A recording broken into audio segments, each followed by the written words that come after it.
Bonjour tout le monde, je suis ravi de vous retrouver dans cette nouvelle vidéo dans laquelle je vais faire la correction de cette limite.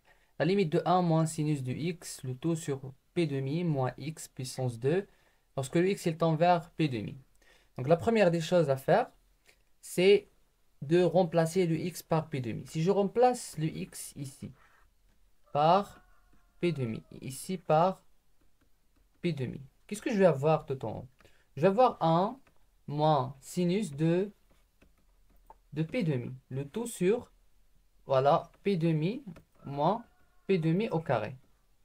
Je sais que sinus de P demi est égal à combien? Si je regarde le cercle trigonométrique, je vais trouver que sinus de P demi est égal à 1.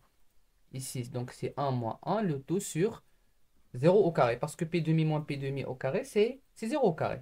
Et 1 moins 1, c'est 0. Donc 0 sur 0, c'est quoi? C'est une forme indéterminée. Ça veut dire quoi? Ça veut dire que je dois calculer cette limite autrement.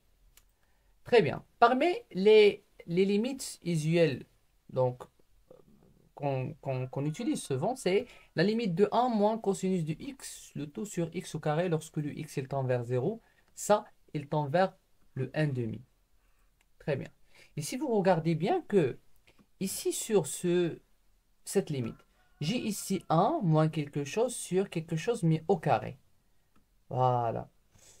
Mais ici, j'ai sinus. Ici, j'ai sinus. Ici, j'ai p demi moins x puissance 2. Très bien. Ici, j'ai ici le x, il tend vers p demi. Ici, le x, il tend vers 0. Qu'est-ce que je vais avoir? Je vais faire un changement de variable.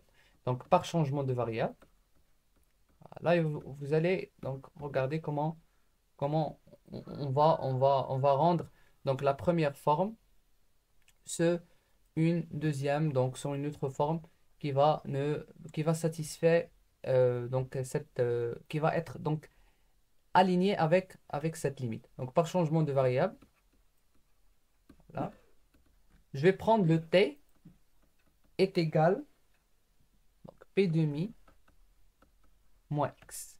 Voilà, je vais prendre ici le t est égal à p demi moins x. Voilà, qu'est-ce que je vais avoir?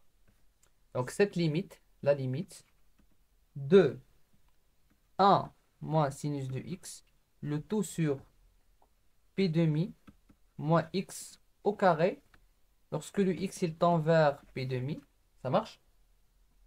Ça est égal à la limite de, voilà, quelque chose sur, donc ici je vais avoir t au carré, lorsque le x il tend vers p demi. Cela implique que le t il tend vers quoi? Voilà. Si je remplace ici le x par p demi, le t ça va être p demi moins p demi. Ça veut dire qu'il va tendre vers 0. Très bien. Donc t tend vers 0. Très bien. Sur t au carré, donc ici c'est quelque chose t au carré, 1 moins sinus 2. Quelle est la relation donc x en fonction de t? Je sais que t est égal à p demi moins x. Mais le x est égal à combien? Je vais déplacer le x vers le côté gauche et le t vers le côté droit. Très bien. Donc un déplacement est égal à changement de variable. Ça veut dire que le x est égal à p demi moins t. Voilà. Donc on a permuté les places. On n'a changé que les places. Donc ici je vais avoir x est égal, donc c'est p demi moins, moins t. C'est très bien. Le sinus de p demi moins quelque chose. Sinus de p demi moins x. La règle, qu'est-ce qu'elle dit? Ça est égal à cosinus de x. Ici j'ai sinus de p demi moins t. Donc sinus de p demi moins t, quelle est la variable? La variable c'est le t. Donc ici je vais avoir ça est égal à la limite de t il tend vers 0. Ça marche? Voilà. Donc de un moins cosinus de t, le tout sur t au carré. Très bien. Donc cette forme, il ressemble à quoi? Il ressemble à notre limite usuelle. Sauf que on a ici le x, ici on a t. Voilà. Donc cette limite, il tend vers quoi?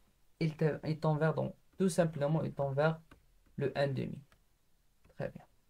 Voilà. Donc c'est ça la limite qu'on cherche.